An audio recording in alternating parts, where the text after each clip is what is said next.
On August 3rd of last year, I posted a video on what appeared to be the tragic end for a great band in Aerosmith, which appeared to have been robbed of the opportunity to go out on their own terms. You might recall that Aerosmith at that time had announced their immediate retirement from touring after Tyler was apparently unable to recover from a debilitating vocal injury he sustained during a September 9th, 2023 show at UBS Arena in the Long Island town of Elmont before a crowd that had no idea that they were about to watch what still, in all likelihood, will go down as the final performance by a band that helped define rock music.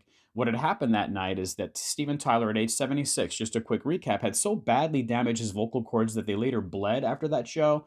His attempts to speak let out only a squeak. Subsequent x rays found that, in fact, his vocal cords had been mangled and painfully found that his larynx had been fractured, if you can imagine. But Steven Tyler, rock and roll warrior that he is, and you can find video of this. I will post it in the description.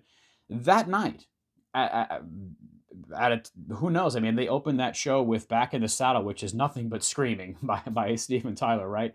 Which was an audacious choice for a 76-year-old frontman to make their opening song.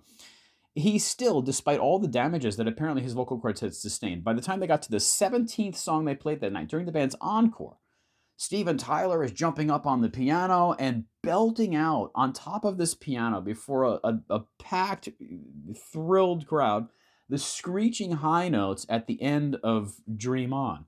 Um, you could, like I said, I'll link to that video in the description. You got to watch it.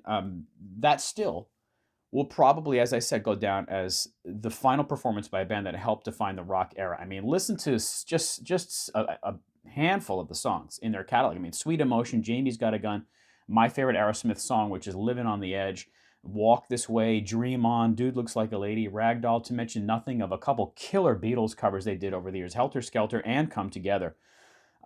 As a result, though, of the damages that his vocal cords sustained that night, Aerosmith could not proceed with their planned 40-date North American leg of the farewell tour that they had embarked on prior to that show.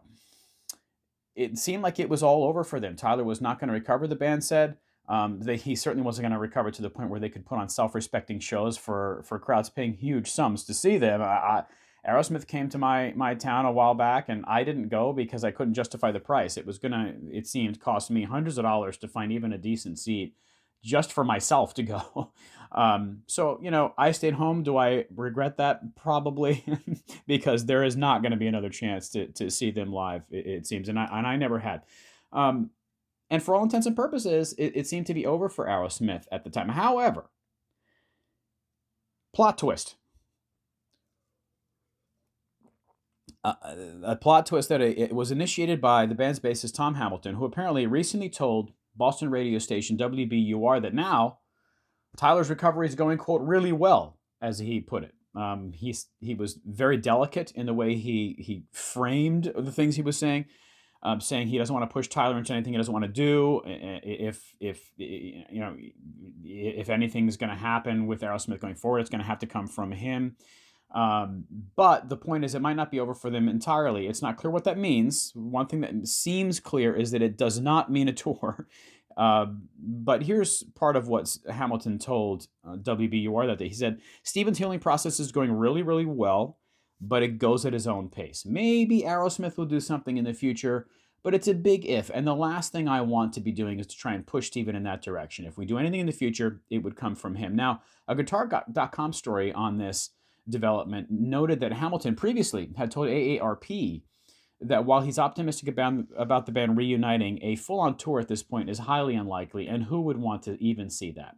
Who would want to even encourage that by purchasing tickets for such a thing, with Tyler at age 76 having debilitated himself in service to rock and roll, right? You don't want to see him risk that again. I would be cringing from first note to last at an Aerosmith show at this point after what happened. I don't want to see this guy do that to himself.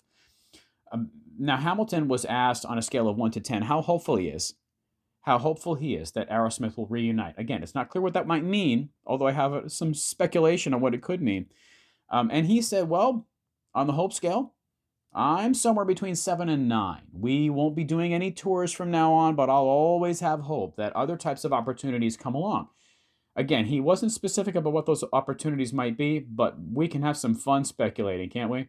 He also said this isn't the first time black clouds have come over our horizon, and somehow the sun managed to come out. Time and hope are all we have at the moment, indeed, for the band and its fan base. So, look, it seems pretty clear that a tour is never going to happen. Again, who would want that at Tyler's age after what he did to himself? But the band called that way of having to go out tragic, or they called it heartbreaking and difficult. It was quite clear that they posted news of the cancellation of the rest of that farewell tour practically through tears. It was a very difficult, heartbreaking moment for them. How could it not be? So that calls to mind the reality that, and you've experienced this, I've experienced this. We don't need to be rock stars to know what this feels like. Having to very abruptly and unexpectedly confront the reality that you may never again be able to do what you love. That really generates some perspective, some gratitude, some introspection, maybe even some regret, right? So my thought is maybe the sobering nature of that experience for one of the most resilient bands in the history of hard rock creates the circumstances of a final album. Is this wishful thinking on my part? It very well could be, but how's that for the climax of a good biopic? Lord knows we've talked about biopics enough on this channel. They wouldn't have to concoct some contrived good happy ending for the band here if it came to that. And Hamilton's words suggest that there's at least some mild possibility of such a thing. I mean, the band, think about it. Getting back in the studio one final time, recording songs in the aftermath of what has to have been a very introspective and reflective period for them, the stuff of which great songs are made, yes, even at their age.